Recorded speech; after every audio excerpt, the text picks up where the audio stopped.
Greetings, my dear viewer. You're on the channel The Price of Cheating. The channel is for those who appreciate traditional family values and condemn adultery. So be sure to subscribe to the channel. Let's get started. I sensed her presence before I saw her. She hesitated in the doorway for a moment, hoping to catch my attention. Deciding to ignore her, I closed my laptop and put it away. The desk, the printer, and everything else on my to-do list were already taken care of. The only thing left within me was a simmering anger. "Is it really over between us?" she asked, her voice so soft that I almost missed it. "Yes," I replied, still looking away. After a few moments of silence, she continued, "Would you at least look at me while we talk?" I still didn't turn as I answered her. "Do you want to talk right now?" "So what if I do?" "On Thursday, I tried reaching out to you before you left for your girls' night. That conversation didn't go well. Back then, you said, 'I don't have time to listen to your whining. We only have a few days left. Just finish it. It'll be better for both of us.' Honestly, you really hurt my feelings. I hadn't even realized I was on the verge of tears. I was just trying to get a reasonable point across, but maybe emotions briefly took control of me. I sighed. You're right. Your absence cleared the fog, allowing me to see things more clearly. Sure, I noticed some unpleasant things, but at least I had clarity when I faced them. I appreciate that. Why are you so upset? Maybe I was wrong for not recognizing how much this trip meant to you. I knew you didn't like Ashley or Gloria, but they were always kind to you, and I've known them since college. There wasn't anything significant there, aside from the heavy drinking and playful girl talk.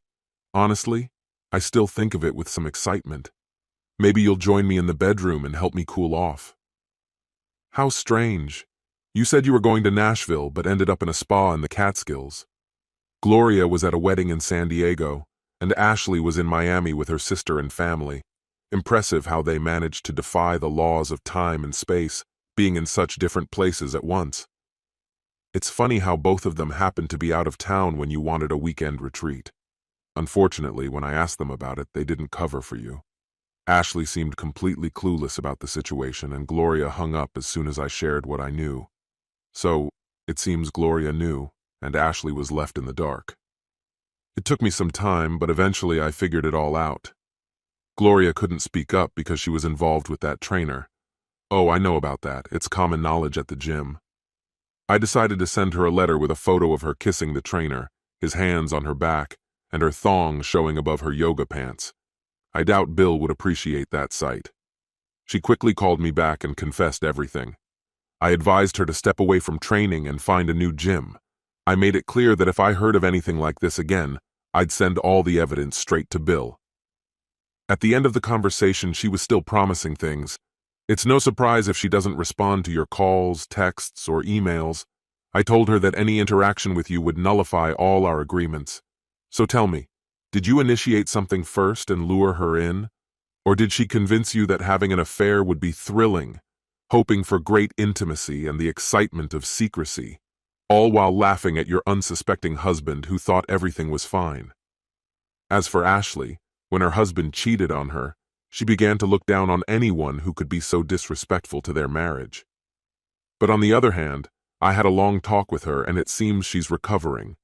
Moreover, she mentioned going on her first date last week. And lastly, if they can really be in two places at once, it stands to reason that they can take on different forms too.